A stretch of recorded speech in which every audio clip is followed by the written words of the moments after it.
아까 말씀하신 것처럼 프레임이라고 하면 개인적인 사고의 틀, 세상을 바라보는 틀을 얘기합니다. 소규모에 초점이 맞춰져 있는 건데 우리가 많이 쓰는 단어로는 또 패러다임이라는 게 있죠. 그거는 대규모 어느 시대, 어느 집단에서 세상을 바라보는 시각을 패러다임이라고 한다면 좀 더 개인적 관점에서 바라보는 틀, 그죠? 프레임, 틀을 바로 프레임이라고 합니다. 그래서 우리가 굉장히 익숙한 문장이 있죠. 졸리기도 하니까 우리 같이 한번 읽어볼까요? 자, 생각이 시작. 생각이 바뀌면 행동이 바뀌고, 행동이 바뀌면 습관이 바뀌고, 습관이 바뀌면 인격이 바뀌고, 인격이 바뀌면 운명이 바뀐다. 좋아요? 자, 그래서 저는 책이나 아니면 미디어나 이런 것들을 통해서 세상을 좀 더 넓게 바라볼 수 있는 제 프레임이 갈수록 커져가고 있습니다. 그리고 제 삶에 하나씩 적용하기 시작했고요. 그 좋은 것들을 매일 꾸준하게 루틴으로 가져가다 보니까 변화가 서서히 시작되고 있어요. 그 변화의 크기가 바로 성공의 크기라고 생각이 듭니다. 자, 우리가 하고 있는 비즈니스를 이제 새로운 시각에서 바라본다면 플랫폼 비즈니스라고 합니다. 여기 나와 있는 것처럼 구글이나 애플, 그리고 페이스북, 아마존이 플랫폼 제국의 4대 강자라고 합니다. 근데 이들은 플랫폼 하나만 가지고 뭐라고 있죠? 공급자와 사용자, 이들을 연결시키는 역할만 하고 있습니다. 이걸 통해서 어마어마한 부를 지구상 유례를 찾아보기 힘들 정도로 빠른 시간에 거대한 부를 축적하고 있는 사람들이 이들 4대 기업입니다. 이들이 하고 있는 비즈니스의 이름이 뭐라고요? 플랫폼 비즈니스입니다. 쉽게 얘기한다면 이들은 공급자와 사용자, 생산자와 소비자를 연결만 시켜주는 연결 비즈니스를 하고 있다는 거죠. 그렇다면 우리가 하는 비즈니스는 뭘까요? 우리가 하고 있는 비즈니스도 플랫폼 비즈니스입니다. 온라인의 하이리빙 쇼핑몰을 오프라인에 있는 우리 소비자들에게 연결시키는 일을 함으로써 돈을 버는 사람들이죠. 자, 예를 하나 들어서 플랫폼 비즈니스로 가장 많이 알려져 있는 곳이 페이스북 아시죠? 거기는 20억 명 이상이 멤버로 들어와 있습니다. 그러면 이렇게 많은 사람들의 왕래가 있다면 대기업들이 가만히 있을까요? 가만히 있지 않죠. 여기에다가 이 플랫폼이라는 많은 사람들이 오고 가는 이 정거장에다가 자기 기업을 홍보할 기회를 갖고 싶겠죠. 그래서 그에게 수수료와 광고료를 썼으라도 이 페이스북에 자기 기업을 광고하고자 합니다. 그걸 통해서 페이스북은 어마어마한 돈을 벌고 있는 거죠. 페이스북이 뭐 컨텐츠 하나 올리나요? 누가 올려요? 우리가 올려요, 우리가. 그들이 팔고 있는 건 우리예요, 우리. 우리의 데이터를 파는 거예요. 우리가 올린 컨텐츠를 파는 거예요. 그거 아셨나요? 혹시 내가 구글에서 뭔가 검색을 했다. 아니면 어떤 사이트에 들어가서 내가 뭔가를 검색을 했습니다. 그럼 그 다음 순간 뭘 느꼈죠? 똑같은 내가 클릭한 그 광고가 계속 어딜 가나 따라다니면서 나에게 광고를 해야 되는 거 보셨나요? 그거예요. 그게 맞춤식 광고예요. 이미 내가 클릭한 순간, 내가 키워드를 작성한 순간 내 데이터를 누구에게 팔았다고요? 그 업체에게 판 거예요. 내가 특정 옷을 클릭했다. 그러면 그 특정 옷을 파는 회사에다가 내 데이터를 판 거예요. 이 시간에 이 사람이 이걸 클릭했습니다. 라는 데이터를 팔아먹은 거예요. 그래서 계속 내가 어딜 가나 그 광고가 나에게 따라다니는 거예요. 무서운 세상에 우리는 살고 있습니다. 그거 알고 계셔요? 나의 모든 데이터가 시시각각 하고 있는 모든 정보가 그들에게 팔거리라는 거죠. 누가 팔린다고요? 내 데이터가 팔리고 있다는 거죠. 그걸 대기업에게 막대한 돈을 주고 팔고 있습니다. 누가요? 이 플랫폼 기업들이. 자, 이런 비즈니스의 수익 모델 중에 대표적인 게 바로 중개수수료입니다. 삼성이 훨씬 더 많이 팔고 있는데도 왜 애플을 따라잡지 못할까요? 애플은 앱스토어를 가지고 앱을 만든 사람과 앱을 필요로 하는 사람들을 연결시키는 연결 비즈니스를 하고 있기 때문입니다. 그리고 우버나 에어비앤비도, 우버는 어때요? 차량을 한 대도 가지고 있지 않죠. 에어비앤비도 호텔을, 집을 한 채도 가지고 있지 않습니다. 이들은 연결 비즈니스를 통해서 중개 수수료만 먹으면서 어마어마한 부를 축적하고 있다는 거죠. 알리바바도 마찬가지고요. 그리고 링크드인도 누가 누구를, 구인 구직자를 소개하는 사이트죠. 그리고 페이스북이나 구글은 여기 나와 있죠. 데이터 기반 타겟 광고. 그죠? 내가 클릭한 걸 그 회사에다 팔아먹는 타겟 광고를 통해서 수익을 창출하고 있습니다. 이런 것들이 플랫폼 비즈니스의 종류가 되겠고요. 자, 그 대표적인 에어비앤비를 한번 살펴본다면 우버와 에어비앤비가 공유 경제의 선두주자라고 할 수 있죠. 우버가 거의 77조, 그리고 에어비앤비가 35조에 육박하고 있습니다. 에어비앤비는 숙박을 공유하고 있는데 연결경제, 공유경제의 대표 주자입니다. 누구와? 세계 여행객과 민박집 주인을 연결해주고 있습니다. 그래서 우리가 내 집에 빈 방이 하나 있다면 그냥 이 사이트에 들어가서 내가 회원가입을 하면 호스트가 되는 거예요. 그때는 내가 생산자로 바뀝니다. 그리고 내가 해외 어딘가를 여행하면서 누군가 다른 사람의 민박을 빌린다면 그때는 내가 소비자가 되는 거죠. 그죠? 그래서 이제는 앞으로는 소비자와 그리고 생산자의 영역이 모호한, 내가 생산자이기도 하고 소비자이기도 한 그런 프로슈머의 성격을 띠고 있다는 거죠. 근데 숙박 요금의 6에서 12%를 에어비앤비가 가져갑니다. 심지어 우버는 20%의 수수료를 챙기고 있어요. 그렇다면 정작 이 호스트들, 에어비앤비의 호스트들 그리고 우버의 드라이버들, 그들은 돈을 벌 수 있을까요? 없어요. 기껏 아르바이트 수준이죠. 그죠? 절대 이 도구를 통해서 부자가 될 수 없습니다. 자, 그리고 또 하나, 이제 주블린이라는 게 있는데, 이건 처음 들어보실 거예요. 이건 블록체인 기반의 이커머스 글로벌 플랫폼입니다. 쉽게 얘기한다면, 아마존과 비슷한 이커머스 플랫폼이라고 생각을 하시면 됩니다. 근데 아마존이 생산자로부터 20%의 수수료를 받습니다. 그걸 낮춰서 어떻게 해요? 판매자에게는 10% 정도의 수수료를 물리고, 그리고 일반 소비자에게는 2에서 5% 정도의 캐시백을 돌려주고, 그리고 소비자가 구매한 금액의 1%를 기부하는, 공유와 기부를 전제로 한 플랫폼 기업입니다. 근데 지금 이건 아이디어 단계예요. 이게 펀드 조성에 실패한다면, 혹은 커뮤니티가 제대로 생성돼서 성장을 하지 못한다면 망할 확률도 있다는 거죠. 그죠? 어떤 기업도 마찬가지인데, 지금 프랜차이즈가 잘 나간다고 해서 다 뜰까요? 90%는 망합니다. 그죠? 그리고 네트워크 마케팅도 마찬가지예요. 이걸 표방하고 있다고 해서 다 어마어마한 기회일까요? 그렇지 않다는 거죠. 90에서 95%는 열악하고 망합니다. 마찬가지로 이런 블록체인 기반의 ICO들도 90에서 95%는 다 망하게 돼 있어요. 1년에서 3년 사이에. 다 비슷한 패턴을 걷게 돼 있습니다.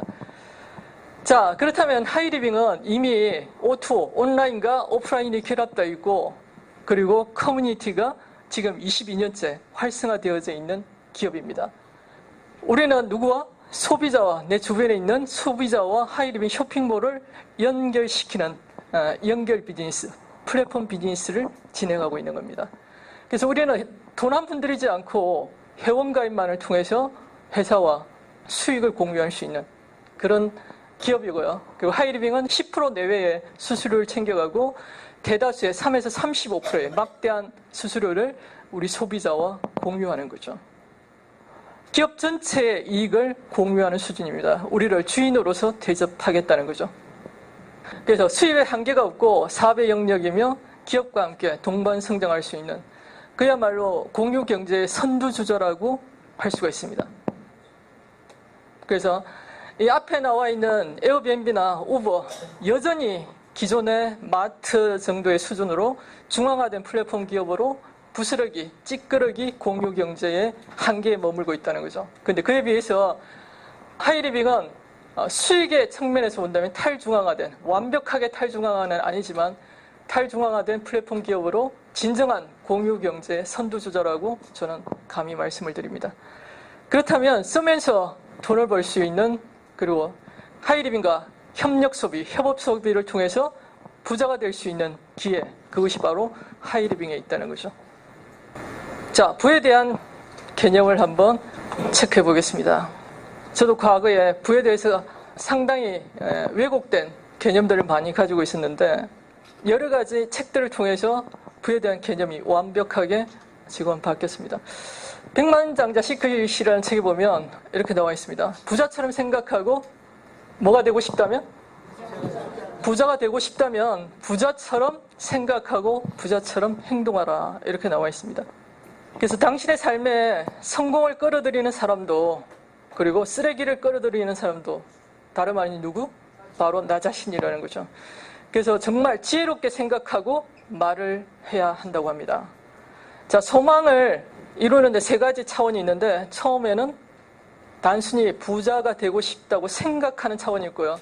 그리고 두 번째는 부자가 되기로 했다라고 말하는 차원이 있고 그리고 세 번째는 부자가 되기 위해 헌신하겠다는 행동의 차원이 있다고 합니다. 누가 부자가 될까요? 그렇죠. 행동하는 헌신의 차원이 부자가 될 수 있다는 거죠. 그래서 헌신할 때만 우주가 당신을 돕고 인도하고 지원하고 기적까지 만들어낼 수 있다는 거죠.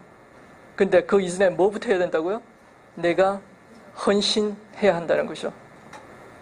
그래서 소득의 법칙에 보면 당신이 받는 보상은 당신이 시장에 부여하는 가치에 비례한다고 되어 있습니다. 즉 무슨 얘기냐면 진정한 부자는 나 혼자가 아니라 타인의 삶에 가치를 더하는 사람만이 그만큼의 부자가 될 수 있다는 거죠. 그리고 세 번째는 부를, 부자체, 그리고 부자를 긍정하라 이렇게 나와 있습니다. 내가 원하는 것이 있다면 내가 원하는 것을 축복하라라는 말이 있습니다. 그래서 내가 정말 부자가 되고 싶다면 부자들을 볼 때 그 부자를 감탄을 하라는 거죠. 그리고 부자들을 축복하고 부자들을 사랑하고 내가 부자가 되기를 희망하라는 거죠. 그러면 내가 부자가 됐을 때도 많은 사람들이 나를 축복하고 사랑할 것이기 때문에. 그리고 네 번째는 자신과 자신의 가치를 알려야 한다 이렇게 나와 있죠. 그래서 진정으로 자신의 가치를 믿고 있습니까? 당신이 제시하는 상품이나 서비스를 확신하십니까? 그렇다면 홍보하는 대상에게 내가 광고하는 상대방에게 그것이 정말로 유익하다고 생각하십니까? 네. 그렇다면 최대한 많은 사람들에게 알려야 한다는 거죠. 왜요? 그게 바로 그들에게 도움을 주고 더 많은 사람들에게 도움을 줄수록 내가 더 큰 부자가 되겠다. 그 다음 다섯 번째는 둘 다 가질 수 있다. 많은 사람들이 하이리빙 한번 생각해 볼래? 하면 뭐라고 그래요? 난 너무 바빠. 한 가지라도 열심히 해야지. 그런 얘기들을 하죠. 그것 또한 편견입니다. 우리 인간은 능력이 무한해요. 그 내가 사고의 틀이 그렇게 돼 있을 뿐이고 난 둘 다 할 수 있다라고 생각한다면 둘 다 할 수 있는 거죠. 그래서 이렇게 한번 생각을 해보세요. 나 자신이 친절하고 관대하고 다정한 성품을 지닌 데다가 돈도 많다. 그죠? 많은 사람들이 그 돈이 많으면 뭐 스크루지나 떠올리고 그게 아니라는 거죠. 그죠? 돈이 많은데 남들에게 다정하기도 하고 배려도 잘하고 베풀기도 잘한다. 그런 내가 되겠다. 이런 결단을 하시라는 거죠. 여섯 번째, 돈이 나를 위해 일하게 하라. 아까 그 로버트 기요사키 얘기하면서도 얘기를 하셨죠, 그죠? 부자들은 돈이 나 자신을 위해서 일하는 시스템을 만들려고 합니다. 직접 일하지 않죠. 그런데 가난한 사람들은 내 시간을 지불하고 돈을 위해서 일합니다. 일곱 번째, 당신이 돈을 지배하지 않으면 누가? 돈이 당신을 지배한다. 무시무시한 얘기예요. 자, 돈이 악의 권원이 아니라 돈의 결핍이 악의 권원입니다. 그래서 돈을 지배하고 내가 스스로 관리하지 않으면 돈의 노예가 돼서 정말 절박한 순간에 내 양심을 팔아먹기도 하고 사기를 칠 수도 있습니다. 뭐 때문에요? 돈이 없기 때문에. 돈이 내게 적당히 있다면 내가 정치가로서 내 양심을 돈에 팔아먹지는 않을 수 있다는 거죠. 그죠? 그리고 돈이 많은 사람은 돈이 전부가 아니에요. 돈은 일단 우선순위에서 밀립니다. 그 다음엔 가족과의 사랑, 행복 그런 것들이 우선순위로 올라가죠. 근데 돈이 없는 사람은 돈이 전부입니다. 그래서 더 철저하게 나는 스스로 돈을 관리하고 돈을 지배할 수 있어야 된다는 거죠. 근데 그 전에 어떻게 해야 된다고요? 돈을 좋아하고 사랑하지 않으면 절대 소유할 수 없습니다. 그리고 8번째는 최고의 보상을 받으려면 최고가 되라. 부자들은 계속 배우고 발전하려고 합니다. 굉장히 이제 무서운 얘기가 있는데 이런 말이 있어요. 모든 유기체가, 살아있는 모든 유기체가 그러하듯이 당신이 성장하지 않으면, 자라지 않으면 뭐 되고 있다고요? 죽어가고 있는 것이야. 무서운 얘기죠? 그럼 계속해서 어제보다 오늘 더 성장하고 있어야 된다는 거죠. 가난한 사람은 다 안다고 생각한다. 이런 것들로 부자에 대한 패러다임이 바뀌고 있고요.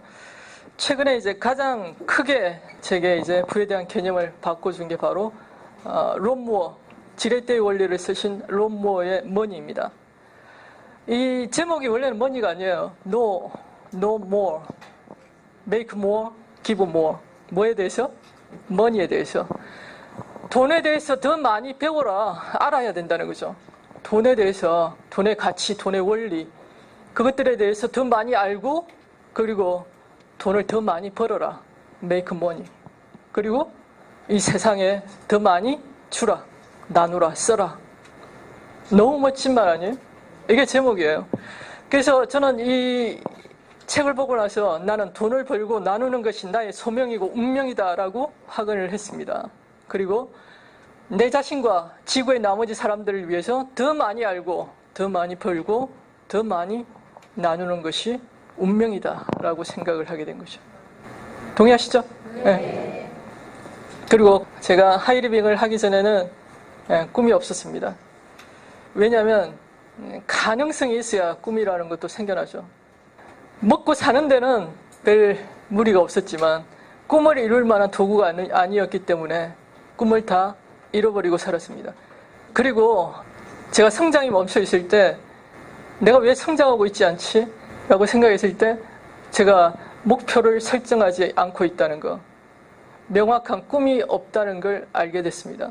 그래서 이성구 스폰서님의 이제 드림북 만들기 강의를 들으면서 다시 한번 과거에 읽었던 보물지도 그리고 꿈꾸는 다락방 이런 것들을 좀 더 가슴 깊이 읽으면서 보물지도 드림북을 만들게 됐습니다. 그래서 목표를 성취하기 위한 가장 빠른 방법이 뭐라고요? 바로 보물지도인데 글보다 이미지가 훨씬 더 강력합니다. 왜냐하면 글은 우리 이 뇌 중에 좌뇌가 담당하고 있죠. 이성을 지배하는 좌뇌가 담당하고 있어요. 근데 이미지는 우뇌가 담당하고 있죠. 이미지가 훨씬 더 각인 효과도 크고 오래 갑니다. 좌뇌보다 우뇌가 처리하는 속도가 수만 배가 빨라요.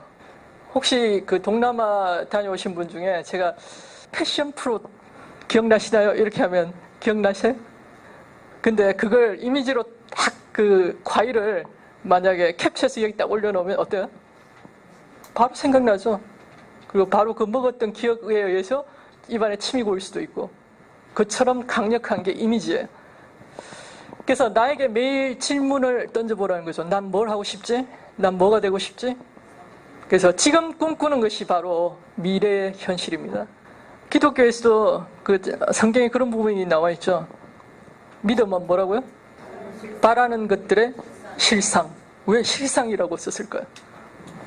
지금 꿈꾸는 것은 바로 미래의 현실. 내가 지금 청사진이 있어야 그대로 그려질 거 아니에요. 그죠? 내가 건물 하나를 지으려고 해도 명확한 설계도와 청사진이 있어야 되는데 내가 내 꿈의 궁전을 짓는데 명확한 설계도가 없다. 그렇다면 궁전을 짓지 않겠다는 얘기죠. 그죠? 그래서 명확한 설계도를 가지고 있어야 된다. 그게 바로 보물지도예요. 자, 꿈꾸는 다락방에 보면 너무 멋진 말이 있어요. 제가 읽어드릴게요. 잘 안 보일 수도 있으니까. 물감을 아끼면 그림을 못 그리듯 뭘 아끼면 꿈을 아끼면 성공을 그리지 못한다. 너무 멋진 말 아니에요? 네, 옛날에 봤는데 저런 문장이 있었던 기억도 못했어. 그리고 더 멋진 건 이 문장이에요. 우리 졸리니까 같이 한번 읽어볼까요? 시작!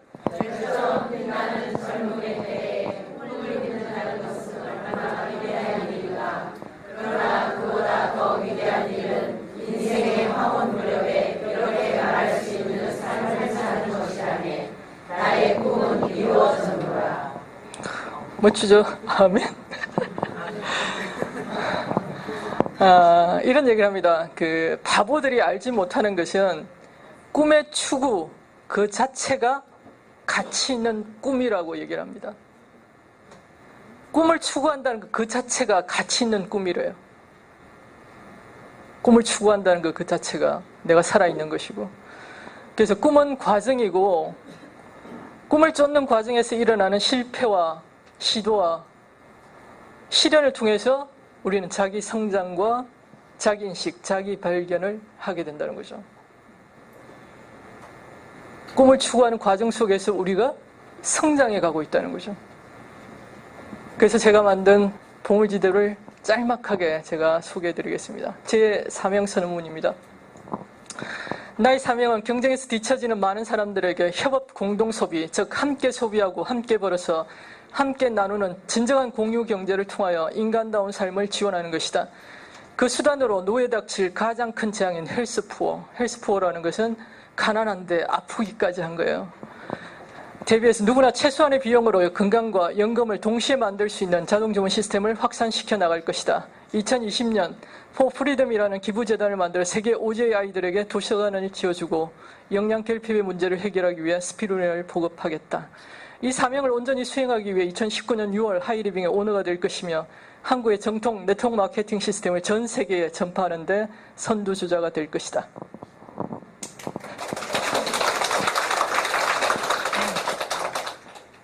그리고 제 보물지도입니다. My Second Life는 이런 삶이 될 것이고 이대로 혹은 그 이상으로 다 이루어졌습니다. 감사합니다. 그리고 제 보물지도에 7명의 보물, 사람이 가장 큰 보물이죠. 이 세상에 의미 있는 공헌을 하기 위해서 도서관 기부재단을 만들고 그리고 12명의 평생 친구에게 성공에 도우미가 되는 것. 제 벤치마킹의 대상은 바로 예수님입니다. 그리고 굿네이버에서 후원 아동수를 늘려서 굳이 내가 지금 애를 낳을 수는 없지만 나중에 해외에서 데리고 오면 되죠. 그죠? 그리고 이런 피라미드형은 몸과 마음을 통합한 마음 통합 치유센터를 만들어서 각자 자기의 종교에 맞게 스스로 치유의 공간을 제공할 수 있는 그런 것. 그리고 10,000명이 넘는 컨벤션을 주관하는 CEO가 되는 게 제 최종 큰 그림입니다. 그리고 구체적으로 나는 이런 사람이 되겠다는 부분에서 덱스터 예고와 같은 최고의 네트워커가 될 것이고 그리고 오드리 헵번처럼 사랑을 나눌 줄 아는 그래서 은퇴하고 나면 이제 사랑을 주러 다니는 그런 사람이 되고 싶고 최고의 동기부여 강사 그리고 항상 매력적인 11자 복근을 가진 몸짱 그리고 누군가의 위싱을 들어주는 산타클로스 같은 사람 1,000명의 팬을 가진 행복한 부자가 되겠습니다. 그리고 이런 것들 이제 세세한 나의 꿈들 다 시각화했고요. 그리고 2018년도의 목표들 그리고 100가지의 꿈에서 이룬 것들은 빨간색으로 파란색은 과정 중에 이제 검은색은 아직 이루지 못한 것들 100가지의 리스트를 다 빨간색으로 바꾸는 날 나는 내 꿈은 다 이루어졌노라 라는 얘기를 저도 할 수 있을 겁니다. 자, 이런 것들을 하기 위해서 반드시 뭘 먼저 해야 하냐면 아까도 말씀드린 것처럼 선지불이 있어야 되겠죠. 그죠? 그게 바로 성공자의 습관을 길들이는 겁니다. 자, 성공하는 사람들, 그러니까 타이탄들의 공통점을 보니까 아침 시간을 지배하고 아침 시간을 효율적으로 활용하는 것이 바로 하루를 100% 의미 있게 보내는 첫 스타트라는 거죠. 그래서 아침을 지배하는 것이 나를 관리하는 것의 시작이고 나를 스스로 관리할 수 있어야 다른 사람들을 관리할 수 있다는 거죠. 그래서 변화시킬 수 있는 유일한 한 사람은 바로 나뿐이라는 거죠. 환경이나 내 주변 어떤 사람도 내가 바꿀 수 있는 대상은 없다는 거죠. 근데 단 한 사람, 나는 쉽게 바꿀 수가 있다는 거죠. 제가 사실은 제일 하기 힘든 게 아침에 일어나는 거였어요. 아침에 일찍 일어나는 거. 그래서 미라클 모닝은 아침형 인간 이런 건 저하고는 상관없는 단어라고 생각을 했습니다. 근데 올해 작년 봄이었죠. 작년 봄에 이 책을 딱 읽고 나서 저는 요즘 이제 어떤 책을 읽든지 한 가지 키워드를 찾아내서 그걸 내 삶에 적용해야 되겠다라는 생각을 하고 훈련을 많이 합니다. 근데 이 책을 읽고 나서 전에 아침형 인간을 읽을 때 같으면 그냥 스킵하고 지나갔을 거예요. 근데 한번 해볼까? 진짜 안 된다는 것도 나만 가지고 있는 고정관념이 아닐까? 그런 생각을 했습니다. 왜냐하면 제가 10여 년 이상 학원을 했기 때문에 남들과 이 생활 패턴이 완전히 반대예요.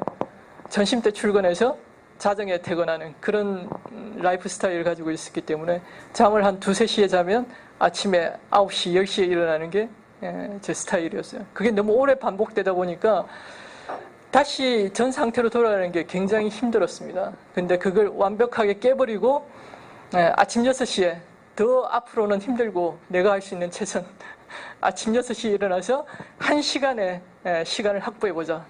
7시, 8시까지 적어도 2시간의 시간이 확보되는 거예요. 평소에 8시에 일어났으니까. 그렇게 해서 미라클 모닝에 나와 있는 것처럼 아침에 일어나서 명상 한 10분. 그러니까 60분을 어떻게 활용하느냐가 관건이에요. 그리고 사명선언문에 대한 다짐, 그리고 꿈 리스트에 대한 상상, 이런 것들로 아침에 시간을 보내고 아침에 감사일기, 다이어리를 쓴다든지, 그리고 독서, 그리고 운동, 그리고 타이탄에 보면 차 마시기까지 들어있어요. 그죠? 아침에 차를 한 잔 마시면서 활력을 주고, 그리고 스트레칭하고, 이런 것들이 성공자들이 다 가지고 있는 자기만의 루틴이라는 거죠. 그리고 나서 이제 세계의 소원 100일의 기적이라는 책을 보면서 왜 내가 의식적으로 어떤 꿈 리스트를 계속 상상하고 시각화하고 하는데 이다지도 쉽게 시크릿에서 얘기하는 것처럼 빨리 소원이 이루어지지 않을까. 거기에 대한 해답을 찾은 책이 바로 이 책이었어요. 의식과 잠재의 의식의 측면에서 보면 의식은 빙산의 일각이죠. 그죠? 일대 한 2만 정도의 그 포션을 차지하고 있는데 의식이 내가 이제 좀 더 발전적이고 아니면 내 꿈이라든지 소원 이런 것들을 의식적으로 말하게 되면 내 잠재의식이 상반되는 반대의 힘으로 2만 배의 힘으로 이걸 방해한다고 합니다. 이 내 잠재의식의 정체가 바로 내 몸이라고 생각하시면 돼요. 내가 만약에 다이어트를 해야 되겠다라고 결심을 하죠. 근데 강하게 끌어내리는 게 뭐예요? 내 몸이에요, 몸. 이 잠재의식, 이 몸의 정체는 안정과 변화를 싫어하는 거예요. 이대로 그냥 살고 싶은 게 잠재의식의 영역이에요. 자, 그래서 얼마나 이걸 반복해야 그런 잠재의식이 다시 내 소원을 즉각적으로 들어주게 될까? 거기에 이 책에서 뭐라고 나와 있냐면 삐진 잠재력을 내 편으로 만들려면 이 잠재력에 혹은 우주로 통하는 그 파이프라인, 간이라는 것이 동맥경화처럼 혈관이 동맥경화로 막혀 있는 것처럼 지금 불통이 되어 있다는 거죠. 뭐로 인해서?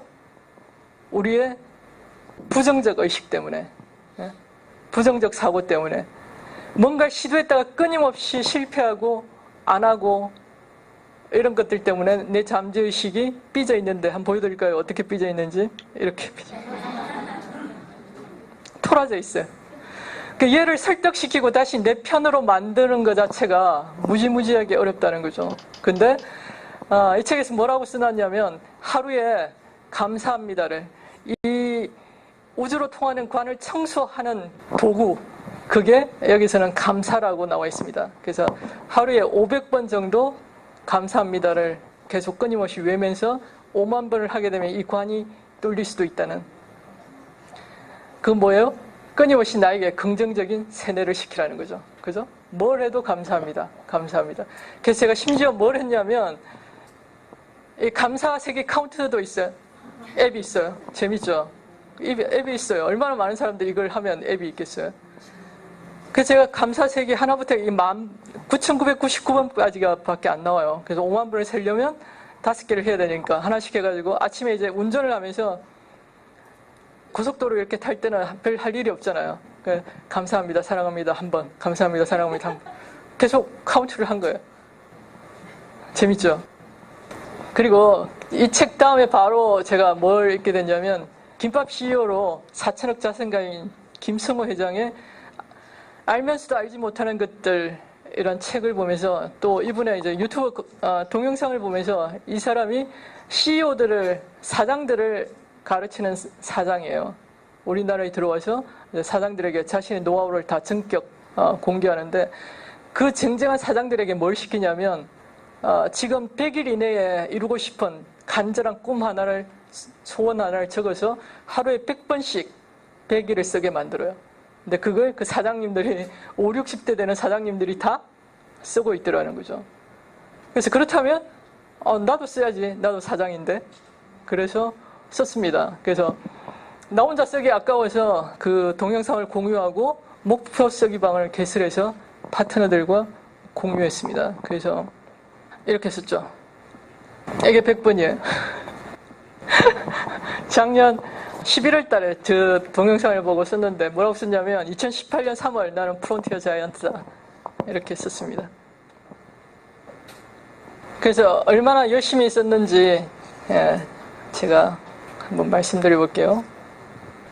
제가 이제 그 파트너 사장님 후원하러 안산에 갔다가 이제 돌아오는 게 늦었어요. 9시간 넘어서 집에 가면 이걸 쓰고 잘 시간이 안 될 것 같아요. 그럼 어떻게 했을까요? 차 안에서 메모장을 펼쳐서 100번 쓰기를 했습니다. 그리고 3월 달에 세부 여행을 갔을 때도 저녁에 뭐 파트너 사장님들하고 또 놀다가 들어오잖아요. 그죠? 근데 12시 이전에 딱 침대에 와서 20분 동안 이걸 쓰기 위한 시간을 철저하게 냈고요. 그리고 비행기 대기 중에도 그게 와이파이가 안 돼요. 어쨌든 내 시간으로 12시 전에 100번을 써서 저장해 놨다가 그 다음날 와이파이가 되는 순간 올렸습니다. 그래서 내가 내 목표에서 내가 한시도 눈을 떼고 있지 않다는 걸 누구에게? 내 잠재의식에게 세뇌를 시키는 거죠. 나 너만 바라봐. 이렇게. 우리가 연애할 때 애인이 틀어져 있으면 어떻게 해요? 쉬운 방법으로 풀리나요? 안 풀리죠. 그럼 남들 다 할 때, 즐거울 때, 잘할 때가 아니라 정말 할 수 없을 때, 그죠? 한 방이 필요한 거예요. 한 방이. 감동의 한 방이 필요한 거예요. 내 잠재의식을 완벽하게 내 편으로 만들려면 그 감동의 한 방을 날려줘야 되는데, 그런 경우에요. 나 쓸 수 없는 순간인데 그래도 너를 생각하면서 썼어. 이거예요. 이게 잠재의식이 이제 활짝 웃으면서 내 편이 되어주는 순간. 그게 바로 어떤 순간? 사소한 습관의 반복이 이제 루틴으로 자리를 잡고 습관이 되면서 잠재의식이 되는 거죠. 그 자체가 되어버리는 거예요. 그건 내가 의도하지 않아도 자연스럽게 되는 행위가 되는 거예요. 그러면 이제 잠재의식이 거인이 돼서 누굴 위해서? 나를 위해서 봉사하게 되는 거예요. 그죠? 처음에는 작아서 내가 질질 끌고 다녀야 돼요. 근데 그 힘이 커지면 나를 끌고 다니는 거죠. 어디로? 성공으로. 자, 그랬더니 내가 내 목표에서 한시도 눈을 떼고 있지 않고 있을 때 나를 대신해서 일하는 이가 있었습니다. 그게 나의 잠재력인지 우주님인지 잘 모르겠지만 기적이 일어나기 시작했습니다. 그래서 3월은 어떻게 보면 제 개인적으로는 현실적인 측면에서 최악의 상황이었습니다. 다음에 제가 오너 되면 게스트 강의에서는 할 수 있을 그런 얘기인데, 피노팔 엄두를 낼 수도 없는 상황이었고 아무튼 최악이었습니다. 근데 세부 우리는 일주일 여행까지 있었죠. 근데 제가 평소에 항상 저를 훈련시킨 게 뭐냐면 지금 내 발 아래를 쳐다보는 것이 아니라 항상 하늘을 쳐다보면서 언제나 미래의 나, 최상의 나를 바라본다. 그리고 난 두 가지 다 할 수 있어. 문제는 해결하고 그리고 핀업도 하면 되지. 그래서 가장 어려운 때 아무도 못한다고 할 때 단 한 사람만 핀업을 한다면 그게 바로 나야. 이렇게 결단을 하고 3월을 보냈습니다. 그래서 운명을 주도하지 못하면 운명에 끌려다니죠. 그래서 우여곡절 끝에 3월 꿈에 그리던 프론티어 자이언트 찍었습니다.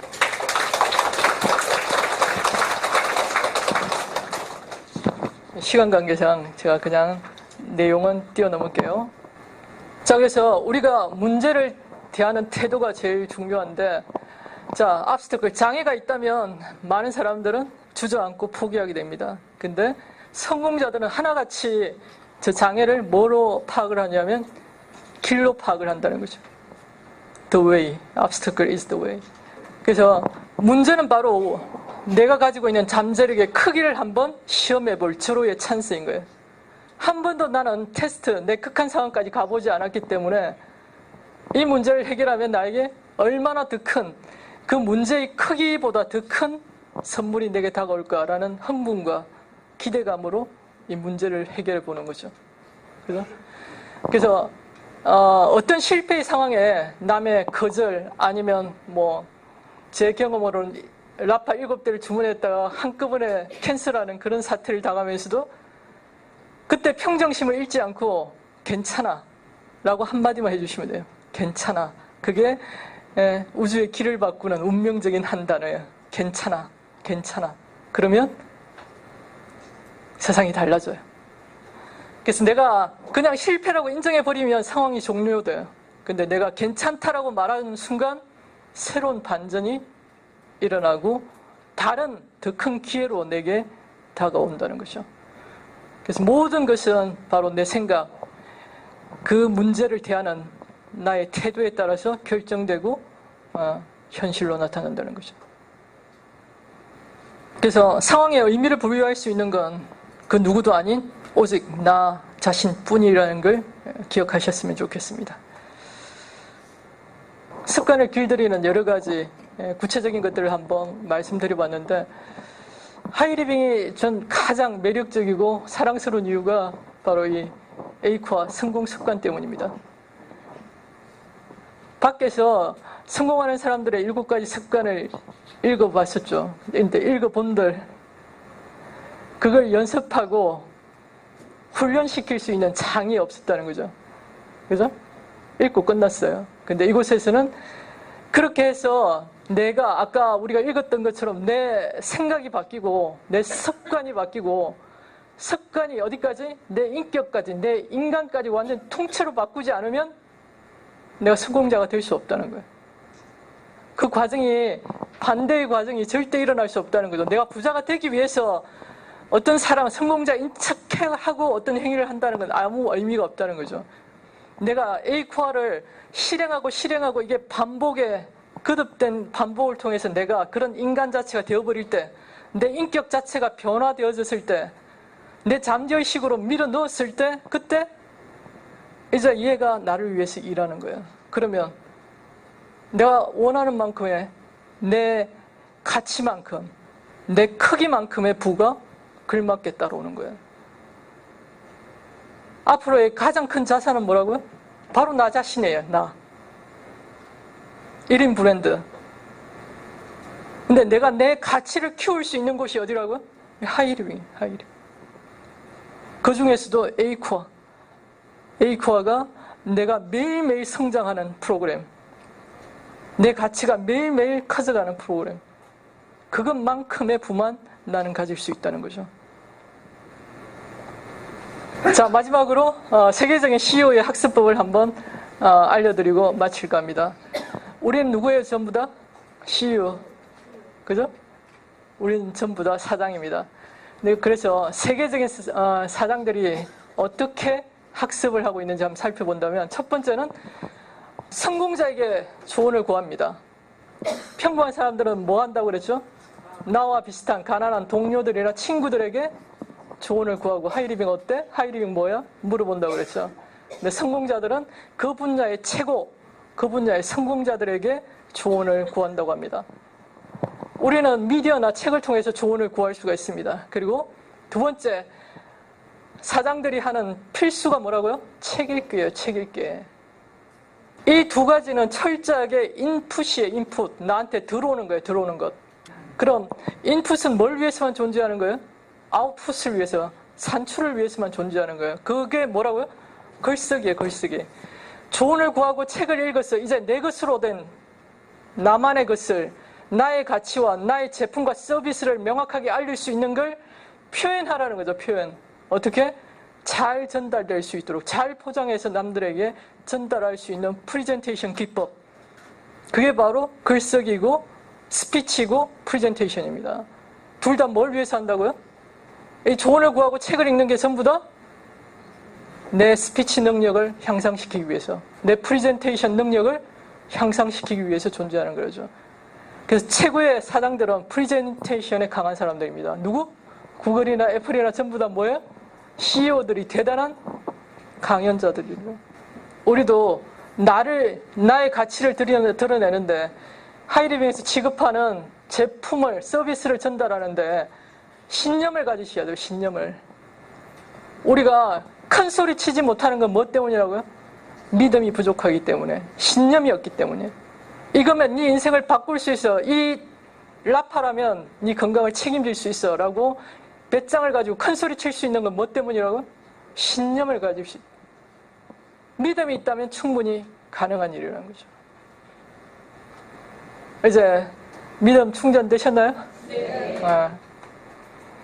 모두 멋진 여행지에서 만나 뵙길 기대하면서 이것으로 마치겠습니다.